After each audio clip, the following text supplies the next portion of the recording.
നമസ്കാരം, എല്ലാവർക്കും ഡേവിഡ് ശരത് എന്ന യൂട്യൂബ് ചാനലിലേക്ക് സ്വാഗതം. നമ്മളിന്ന് ഉണ്ടാക്കാൻ പോകുന്നത് സേമിയ പായസമാണ്.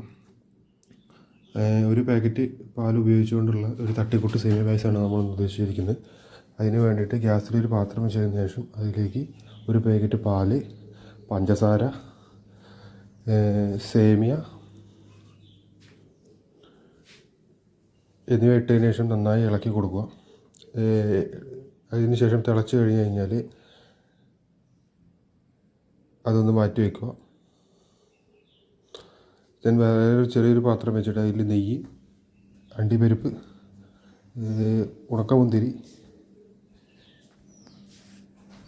എന്നിവയെല്ലാം ഇട്ടതിന് ശേഷം നമ്മുടെ പായസം തയ്യാറാണ്.